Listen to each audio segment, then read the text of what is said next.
dosen penguji ujian kinerja PPG periode 4 tahun 2025. Perkenalkan, nama saya Apollonarius Abar, mahasiswa PPG periode 4 tahun 2025 pada LPTK Sekolah Tinggi Katolik Santo Yakobus Merauke dengan NIM 25869050229 akan mengadakan ujian kinerja pada kelas 11 IPA di SMAK Santo Peregrinus Lasiosi Batumingan dengan topik pembelajaran tentang Nabi Elia.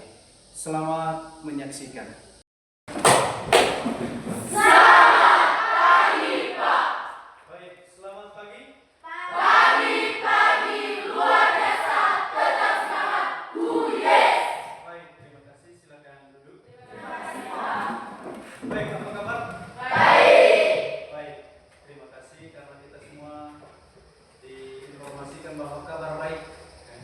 Jadi ini semua karena campur tangan Tuhan dalam seluruh pergumulan kehidupan kita. Mulai tadi malam sampai tadi pagi kita bangun, dan sekarang kita datang ke sekolah dalam tampilan wajah yang cerah, cantik dan ganteng semuanya kita tampilkan di kelas ini. Baik, mari kita beri aplaus untuk diri. Baik, sebelum kita memulai pembelajaran kita hari ini, terlebih dahulu kita sama-sama berdiri. Kita mengundang Tuhan dalam seluruh rangkaian kegiatan pembelajaran kita pada pagi hari ini dengan doa. Karena itu saya minta kesediaan Desa untuk menghantar kita dalam doa buka. Marilah kita siapkan hati yang layak dan pantas untuk berdoa dalam nama Bapa dan Ya Allah yang Maha Kuasa, terima kasih atas berkat serta nafas kehidupan yang telah Engkau berikan kepada kami, teristimewa pada malam tadi, sehingga pada pagi hari ini kami masih dapat berkumpul di tempat ini dalam keadaan sehat walafiat. Ya Tuhan, kami mohon kepadamu, utuslah Roh Kudus itu dalam hati kami, agar kegiatan pembelajaran kami pada hari ini berjalan dengan lancar sesuai dengan kehendak-Mu. Semua doa ini kami satukan lewat pengantara Kristus Tuhan kami. Amin. Baik, silakan duduk. Terima kasih kepada Desa yang sudah menghantar kita dalam doa pembuka. Sebagai bentuk ungkapan terima kasih, kita berikan tepuk salut untuk Keisa. Tepuk salut. Salut, salut. Salut, salut. Salut.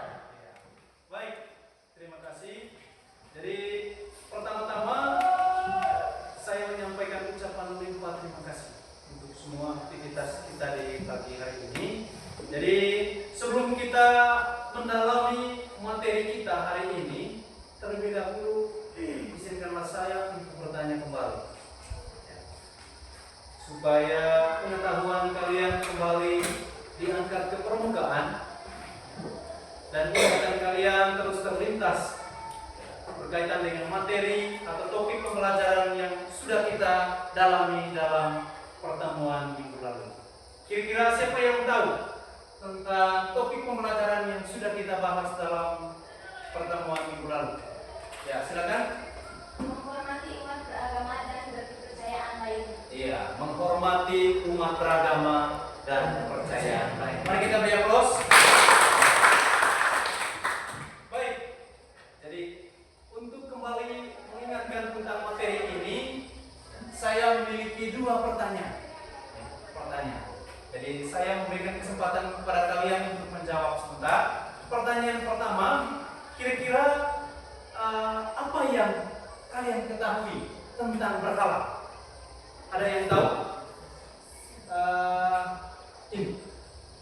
Berhala adalah objek atau gambar yang dianggap sebagai dewa atau simbol keagamaan dan seringkali digunakan sebagai objek pemuja atau penyembahan. Berhala dapat berupa patung, gambar, atau objek lain. Ya, baik, terima kasih kepada. Mari kita beri aplaus. Saya kedua orang lagi ini, Dela. Berhala merujuk pada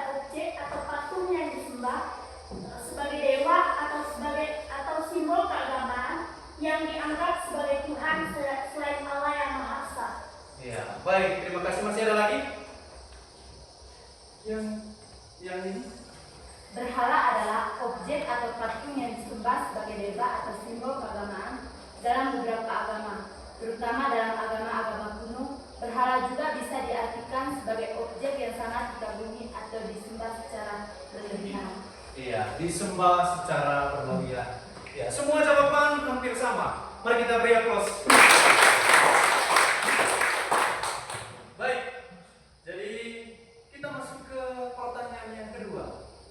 Kira-kira mengapa kita hanya menyembah pada Tuhan? Menurut kalian, mengapa kita ini hanya menyembah kepada Tuhan? Ada lagi yang laki-laki? Yang laki-laki?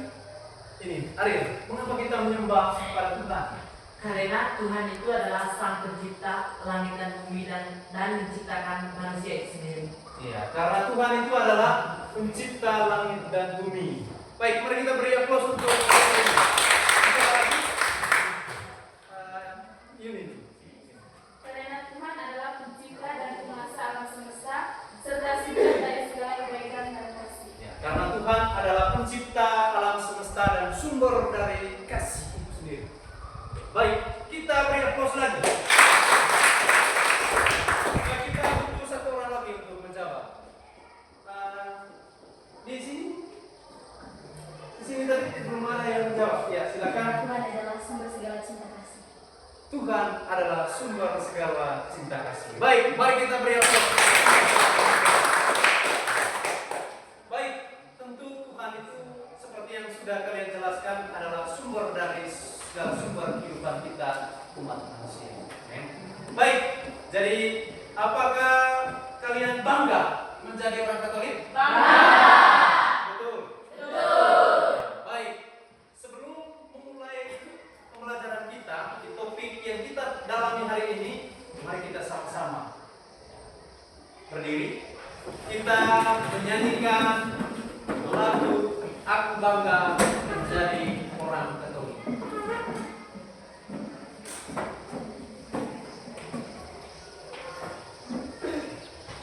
Kita sama-sama menari.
Baik, mari kita beri aplaus. Orang yang dipilih khusus oleh Allah untuk menyampaikan pesan-pesannya. Mungkin ada jawaban lain? Ya, dari Allah. Kemana? Orang yang setia kepada Allah. Orang yang setia kepada Allah. Kita beri aplaus juga. Materi pokok kita tadi tentang para nabi utusan Allah. Jadi, ada pun topik pembelajaran yang kita pelajari hari ini yaitu tentang Nabi Elia. Kalian tahu tentang Nabi Elia? Gambar foto wajahnya? Tahu? Ya, tidak tahu. Baik, jadi berbicara tentang seseorang, kita perlu meninjau latar belakang. Jadi Nabi Elia ini dipanggil oleh Allah itu pada abad ke-9 ia dikategorikan sebagai nabi besar dalam Perjanjian Lama. Mengapa disebut nabi besar? Ada yang tahu? Nabi besar. Dalam kitab Perjanjian Lama ada yang disebut dengan nabi kecil, ada juga yang disebut dengan nabi besar. Ya. Materi kita hari ini tentang Elia, dia juga masuk dalam pengelompokan nabi besar. Bahwa bangsa Israel di kemudian hari akan menimpa kekeringan. Jadi atas peristiwa ini banyak orang merasa bahwa Elia ini membuat sesuatu yang tidak baik untuk bangsanya. Bahkan diancam dan dibunuh oleh Isabel. Isabel ini istri dari Ahab, istri dari Raja Ahab. Jadi Elia ini dipanggil untuk menghadapi Raja Ahab. Jadi dan memperingatkan dia tentang hukuman Tuhan karena penyembahan berhala yang telah menyebar di Israel. Jadi di Israel banyak praktek penyembahan terhadap dewa-dewa dan lain sebagainya. Elia memberitakan bahwa Tuhan akan mengirimkan kekeringan ke Israel sebagai hukuman atas dosa-dosa yang mereka lakukan. Jadi ia disalahkan atas peristiwa yang menimpa bangsanya. Jadi Elia ini disalahkan oleh semua orang atas peristiwa yang menimpa bangsa Israel itu, menimpa kekeringan. Jadi kemudian atas peristiwa ini ia sembunyi. Ia sembunyi di Sungai Kerit. Di Sungai Kerit. Dalam pertemuan kali ini ada beberapa rangkaian kegiatan pembelajaran yang kita jalani atau dalami bersama. Jadi dibingkai dalam 5 tahapan. Jadi tahap pertama itu mengorientasikan peserta didik terhadap masalah. Jadi sebentar saya siapkan satu teks untuk kalian dalami bersama. Jadi saya baca, kemudian kalian dengar dan kalian dalami bersama dalam kelompok. Jadi kita sudah membuat kelompok 5 kelompok. Kemudian tahap yang kedua mengorganisasi peserta didik untuk belajar. Jadi dalam kegiatan ini kita diberi tugas untuk saling membagi tugas dan berdiskusi tentang sesuatu masalah. 1 Raja-Raja bab 18 ayat 7 sampai 24 dan dilanjutkan 36 sampai 37. Kemudian tahap keempat itu mengembangkan dan menyajikan karya. Jadi kalian lakukan presentasi kelompok. Jadi 1 atau 2 orang maju untuk presentasikan hasil kerja kalian. Kemudian tahap kelima itu menganalisis dan mengevaluasi proses pemecahan masalah. Jadi memberikan tanggapan, apresiasi dan lain sebagainya hasil dari presentasi teman kamu. Pak, bisa paham? Bisa. Baik. Tono adalah seorang pemuda yang beriman dan saleh. Dia memiliki teman baik bernama Siti. Teman baiknya bernama Siti, yang juga memiliki iman yang kuat sama seperti Tono. Satu hari, Tono merasa ragu-ragu dengan kemampuan dirinya sendiri. Jadi ia merasa bahwa tidak cukup baik dan tidak mampu melakukan banyak hal. Jadi Siti menyadari bahwa Tono sedang mengalami kesulitan dan memutuskan untuk menemuinya. Tono, apa yang terjadi? Kamu terlihat sedih.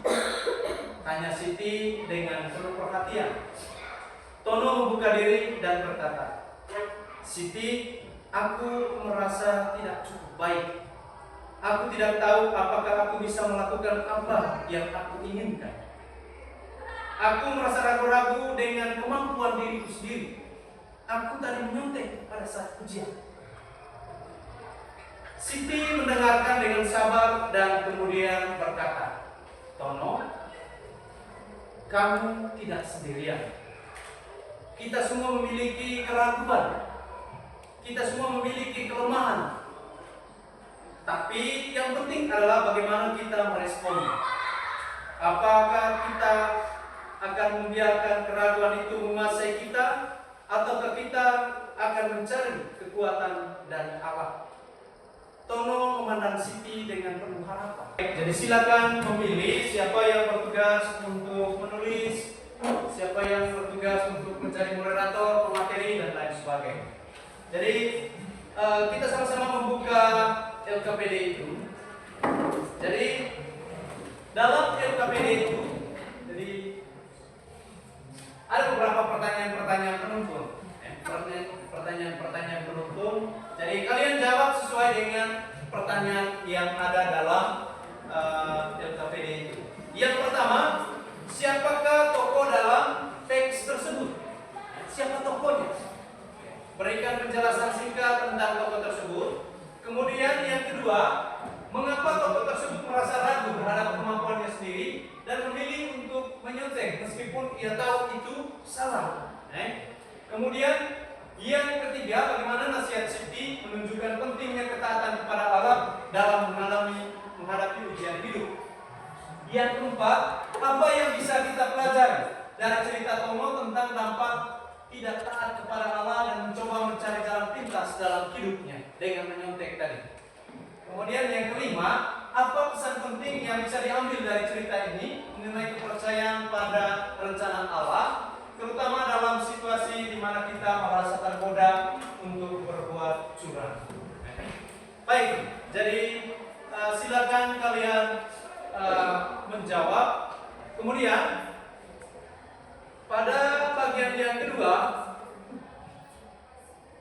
kita melakukan diskusi kelompok.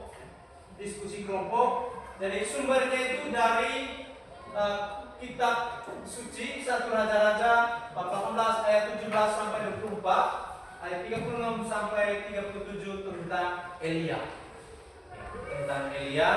Jadi ada beberapa pertanyaan penuntun. Jadi berdasarkan teks ini, jadi pertanyaannya itu yang pertama, apa yang Elia katakan kepada orang-orang Israel sebelum ia berdoa kepada Tuhan? Baik, silakan kerjakan itu.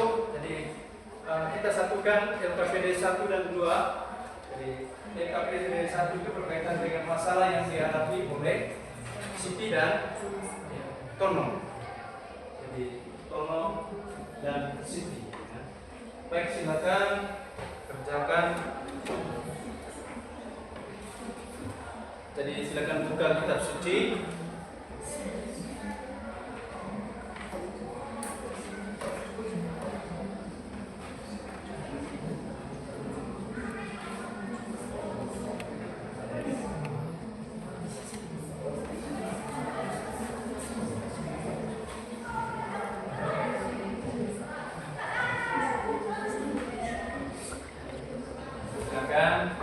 Jangan lupa tulis nama anggota kelompoknya.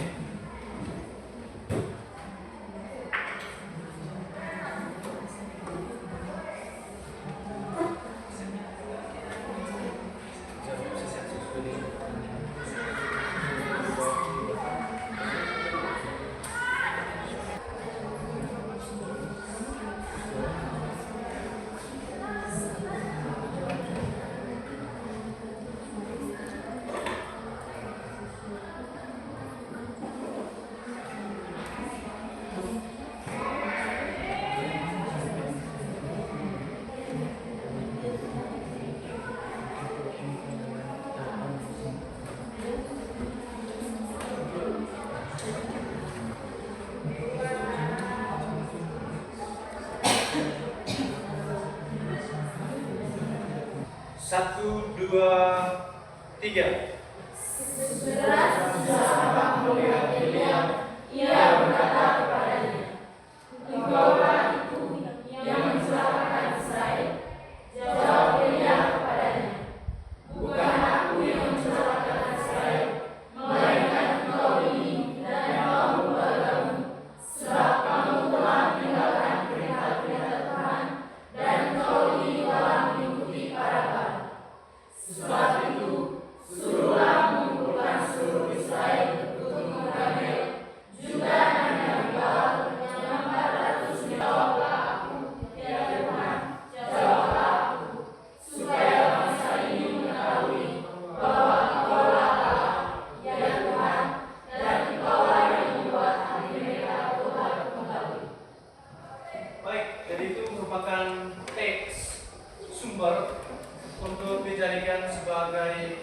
bahan diskusi kalian dalam kelompok.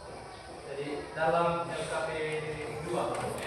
Jadi dalam lembar kerja yang saya sudah bagikan yang kedua itu, kalian jawab pertanyaan sesuai dengan bagian kitab suci yang kita sudah dalami bersama. Baik, silakan bangun suasana diskusi dalam kelompok. Baik, jadi untuk menciptakan suasana fokus, mari kita sama-sama berdiri. Kita tepung fokus dulu. Silakan berdiri dulu. Tepuk fokus. Melihat, mendengar, mengingat, fokus. Oke, silakan lanjut kembali.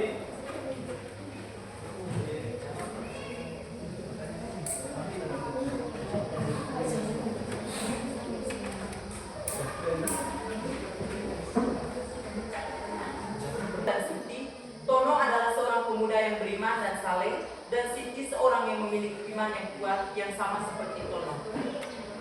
Nomor 2, mengapa tokoh tersebut merasa ragu terhadap kemampuannya sendiri dan memilih mencontek meskipun dia tahu itu salah? Karena dia tidak percaya kepada dirinya sendiri dan tidak mengandalkan Tuhan dalam mengerjakan soalnya dia. Yang ketiga, bagaimana nasihat Siti menunjukkan pentingnya ketaatan kepada Allah dalam menghadapi ujian hidup. Jadi, Siti menasihati Tono bahwa kita harus percaya diri serta taat kepada Allah dan selalu meminta pertolongan kepada Allah dalam segala hal. Nomor 4, apa yang bisa kita pelajari dari cerita Tono tentang dampak dari tidak taat kepada Allah dan mencoba mencari jalan pintas dalam hidup? Jawaban, di mana kita harus percaya diri dan mengandalkan Tuhan dalam segala hal, dan kita harus percaya bahwa rencana Tuhan pasti yang terbaik. Nomor 5, apa pesan penting yang bisa diambil dari cerita ini mengenai kepercayaan pada rencana Allah, terutama dalam situasi di mana kita merasa tergoda untuk berbuat curang?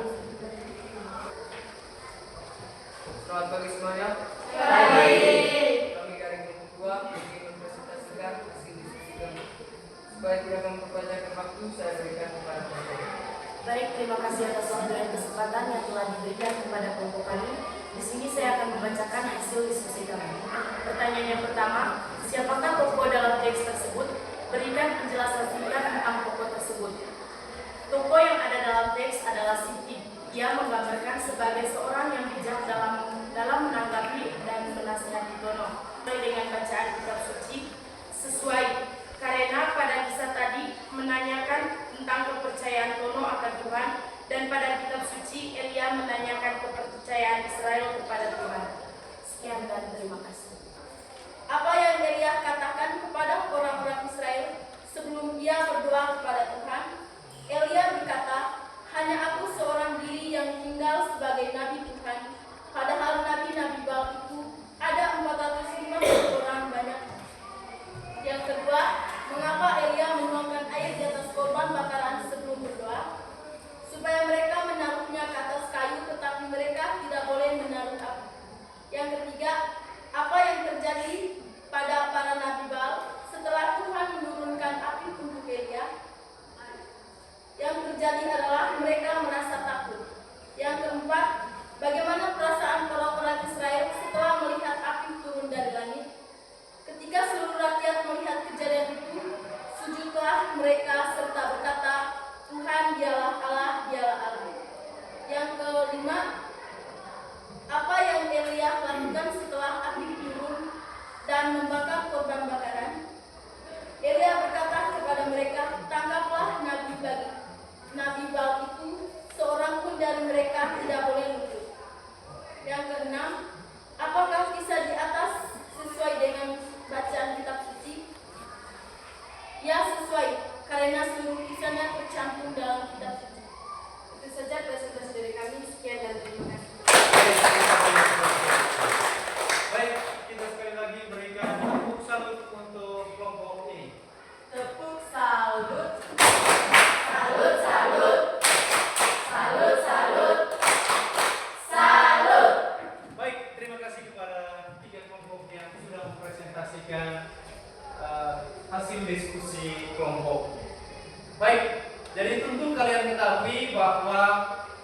Elia ini adalah orang yang taat dan setia pada Allah. Elia adalah orang yang taat dan setia pada Allah. Karena kesetiaan dan ketaatannya ini, ia dipilih oleh Allah menjadi perantara atau penyambung komunikasi antara Allah dan juga manusia.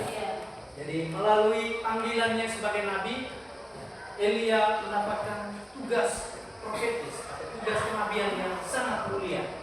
Jadi dia adalah orang yang jujur, setia, taat, dan lain sebagainya. Jadi dalam cerita yang sudah kalian simak bersama, bahwa kejujuran dan ketaatan adalah kunci untuk menghadapi segala bentuk ujian kehidupan ini. Jadi kesetiaan, ketaatan, dan kejujuran itu menjadi poin kunci atau tonggak keberhasilan kita. Kalau kita jujur, kalau kita taat, kalau kita setia, maka kita akan melaksanakan segala sesuatu dengan baik, tenang, tanpa huru-hara, dan lain sebagainya. Sekarang ini dengan perkembangan teknologi menuntut kita untuk lebih kerja instan. Banyak siswa-siswa yang mengerjakan ujian menggunakan AI dan lain sebagainya. Namun praktek ini merupakan praktek ketidakjujuran. Di sini Elia dan juga Siti hadir sebagai nabi untuk membawa terang keselamatan, memancarkan cahaya terang kepada Tono dan juga kepada umat Israel bahwa taat dan setia kepada Allah itu merupakan kunci utama dalam hidup. Jadi mencari jalan pintas dengan berbuat curang itu merupakan sebuah keputusan yang salah. Jadi tentu saja kita pernah lakukan hal ini, tetapi sebagai orang Katolik kita harus kuat, kita harus hebat, kita harus lebih besar. Jadi kita harus mengenalkan Tuhan dalam seluruh kehidupan kita. Amin. Amin. Jadi ini merupakan rangkaian materi yang kita dalami hari ini. Sudah puas? Sudah. Baik, sekarang kita masuk pada tahap refleksi. Baik, jadi silakan kalian tuliskan dalam lembar kertas kalian. Ada beberapa pertanyaan-pertanyaan refleksi, pertanyaan-pertanyaan refleksi untuk bisa kalian dalami bersama. Baik, pertanyaan pertama, apakah kamu memahami pentingnya memilih untuk setia kepada Tuhan setelah mempelajari kisah Elia? Kalau ya, jawab ya. Kalau tidak, jawab tidak. Tuangkan dalam refleksi.